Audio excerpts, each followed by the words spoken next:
bonjour, bonsoir. Aujourd'hui, nous allons vous présenter notre projet de programmation orientée objet avancé. Le projet consiste en un système de notification d'urgence capable de gérer plusieurs types d'urgences, plusieurs canaux de communication avec des mécanismes avancés.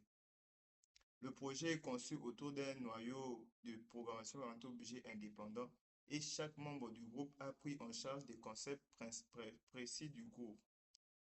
Je vais commencer par présenter la partie mixine et héritage multiple, qui constitue la base des comportements réutilisables du système.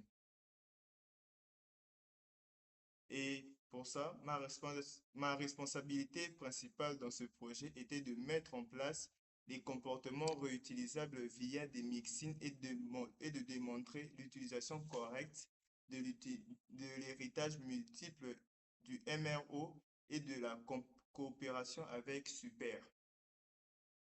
L'objectif est que les fonctionnalités comme les canaux, le logging ou le retry puissent être combinées dynamiquement sans duplication de code. Et pour cela, nous avons le fichier channel, retry, modèle et le fichier emergency. Commençons par le fichier channel. Le fichier channel, c'est le fichier qui contient les mixines des canaux de communication. Là, c'est juste une simulation, il n'y a pas d'API. C'est là où on fait la simulation.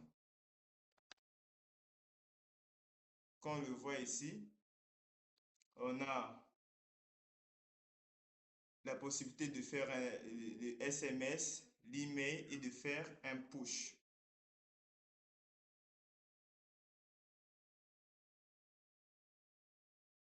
Donc, ces mixins ne sont pas utilisés seuls, ils sont combinés par héritage multiple dans un notificateur concret. Cela permet d'activer ou non des canaux sans modifier la logique globale. Donc, chaque mixin respecte le principe de responsabilité unique. Comme on le voit ici, on a une classe logging qui permet de faire des logs simples de channel pour l'ordre des canaux supportés. Et là, on a une classe SMS, une classe email, une classe push. Mais on le répète, c'est juste pour des actions euh, simulées. Après cela, nous avons le fichier retry. Le fichier retry, c'est c'est ce qui gère la répétition d'un envoi en cas d'échec temporaire.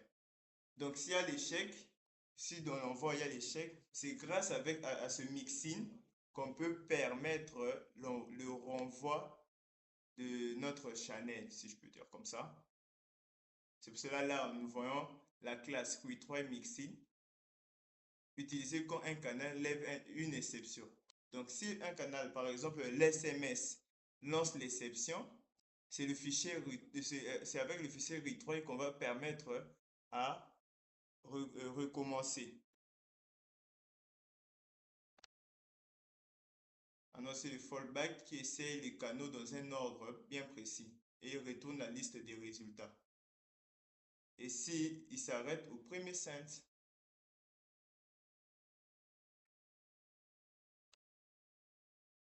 Et après cela, nous avons le fichier modèle.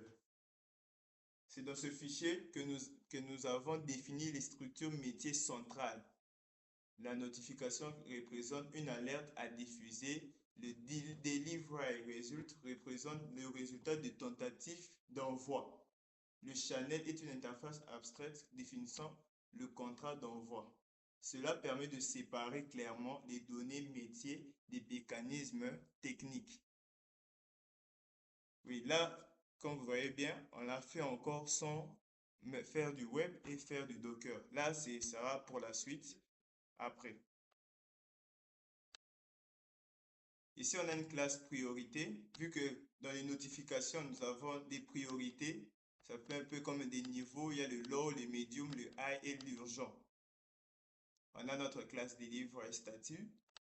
Pour les statuts d'envoi, on a nos notifications, préférences, le user et deliver résultat. Et pour finir, pour notre première partie, nous avons le fichier emergency. Là, ce fichier définit juste l'énumération. Elle liste plusieurs types d'urgence. Donc, la sécurité, euh, si on a par exemple un type d'urgence de météorique, l'eau ou autre, des urgences académiques, c'est là où maintenant on liste juste. C'est un peu ce qu'on a dit, les types d'urgence. Et pour la première partie, on peut s'arrêter par là. Donc ici, on s'est d'abord basé pour la première partie à faire le mixing et l'héritage multiple. Et maintenant, nous allons passer par la partie 2. Merci. Je me suis occupé des décorateurs de fonctions et de la gestion de la priorité des notifications. J'ai commencé par créer un décorateur appelé log notification. Ce décorateur permet d'ajouter du logging à n'importe quelle fonction sans modifier sa logique interne. Il utilise des arguments hard-decor, ce qui le rend compatible avec toutes les fonctions que l'on souhaite décorer. Ensuite, j'ai implémenté un décorateur appelé retrieve on failure. Ce décorateur ajoute un mécanisme automatique de reset lorsqu'une fonction échoue. Si une notification est de priorité urgente, le décorateur augmente le nombre de tentatives pour s'assurer qu'elle soit bien traitée.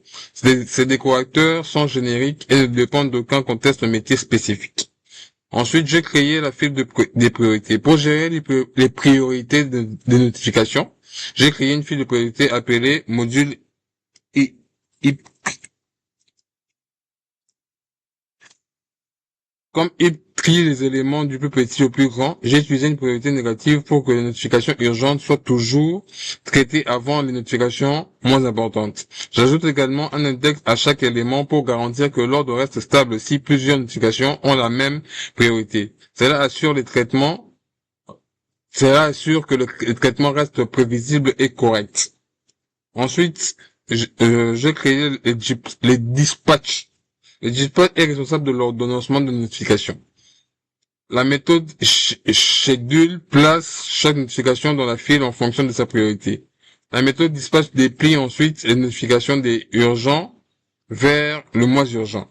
Le dispatch ne gère pas le retweet ou les feedback. Ces responsabilités sont confiées aux notifiés. Cela permet de respecter les principes de responsabilité unique et de garder le code clair et modulaire. Vas-y, Ngabounde de première année en master. Oui.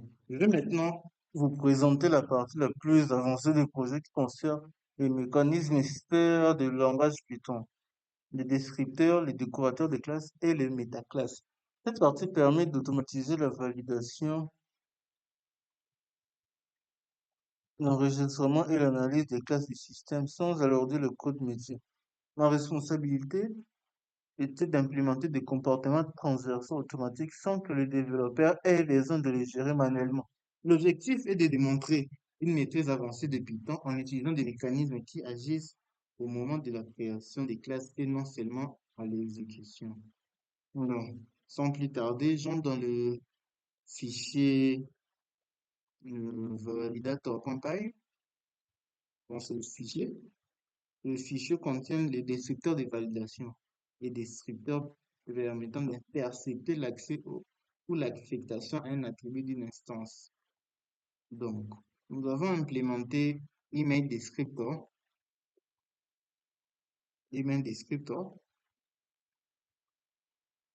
phone descriptor et priority descriptor.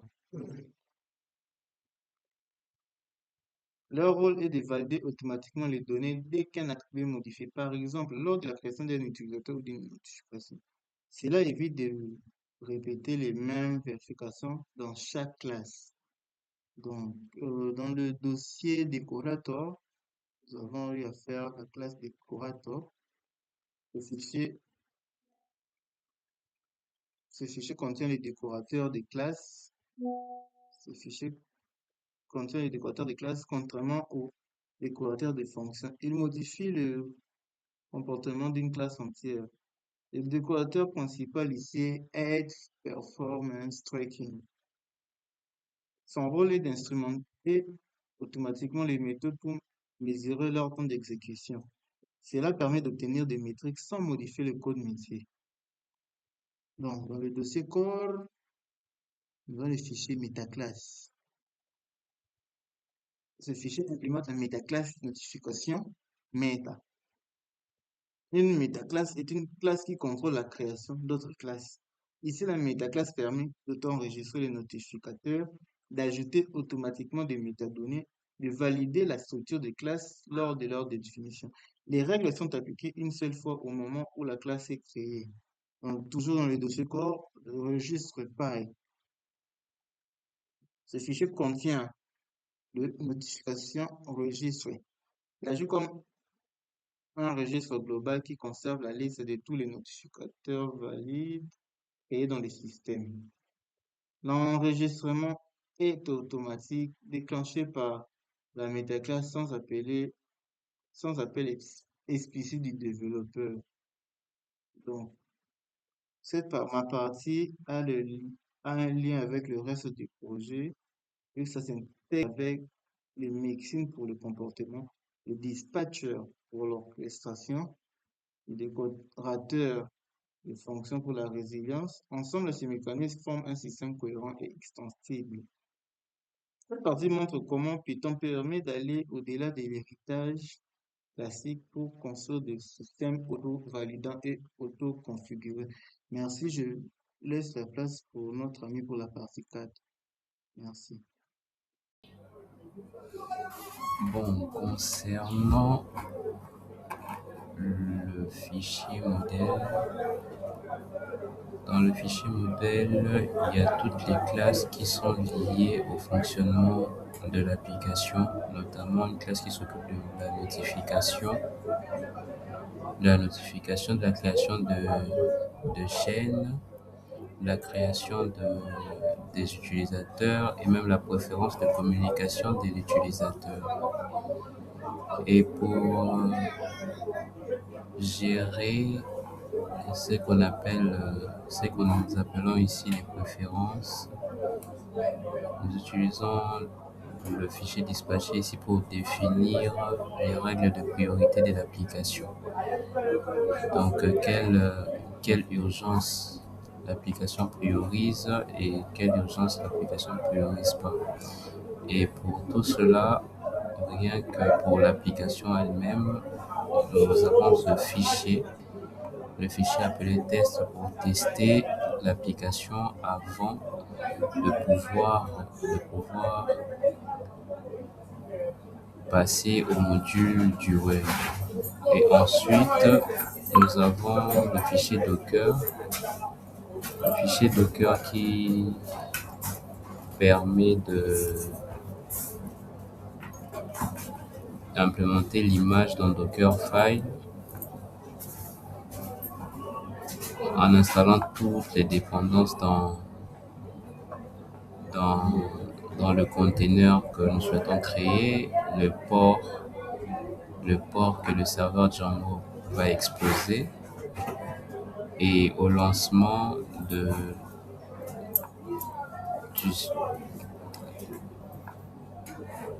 voilà, donc, attendez. Au lancement du container, nous exécutons directement le fichier management qui nous permet de créer le premier utilisateur pour pouvoir se connecter pour la première fois à l'application. Je vais maintenant vous présenter la partie web du projet réalisé avec Django.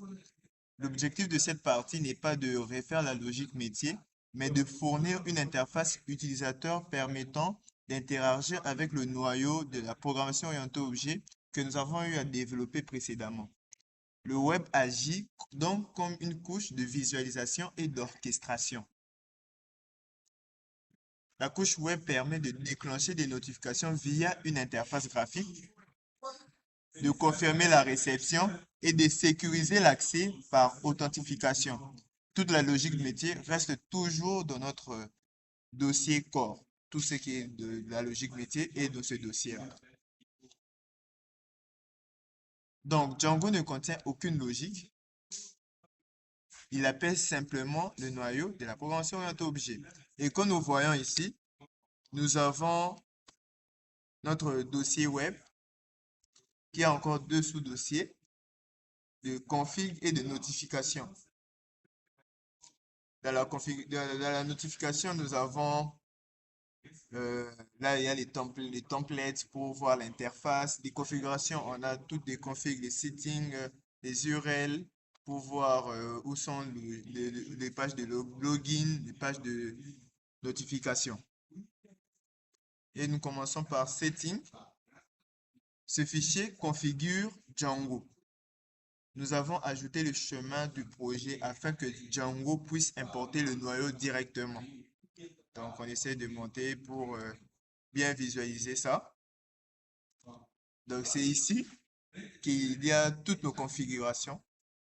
C'est un peu comme nos paramètres, ce qui peut permettre à faire beaucoup de choses. Et là, ici, c'est pour accepter uniquement en localhost. Là, c'est pour la partie setting.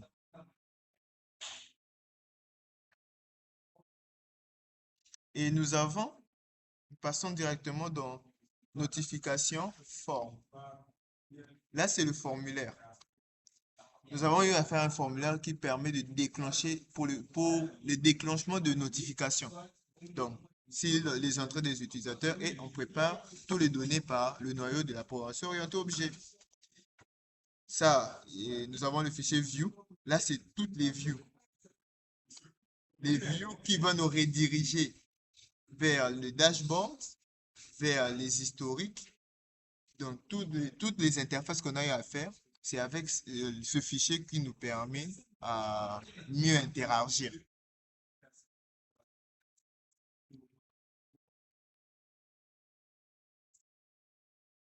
Et là, c'est le modèle.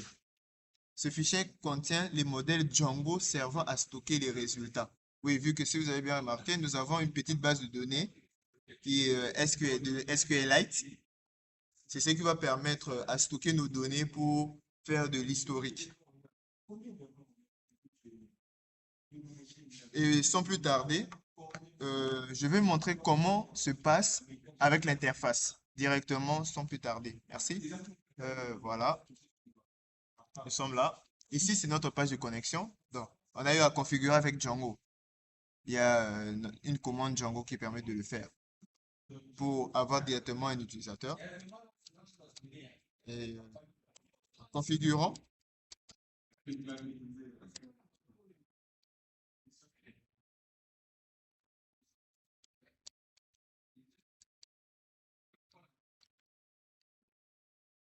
Voilà, nous sommes entrés. Là, c'est notre formulaire qui permet de créer une notification.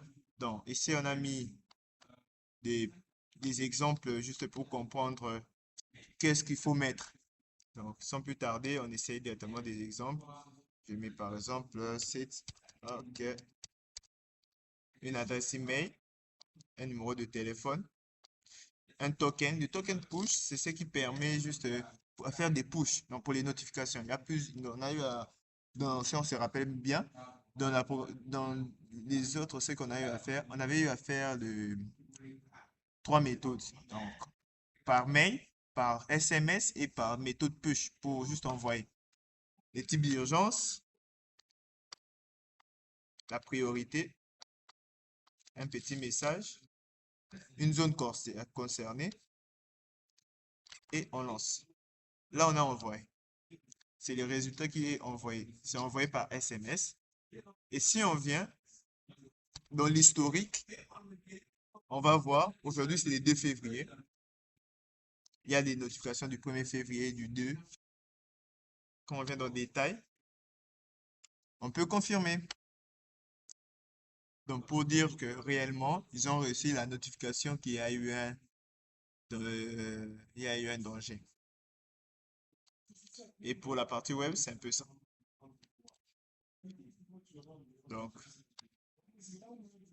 notre base de données est là.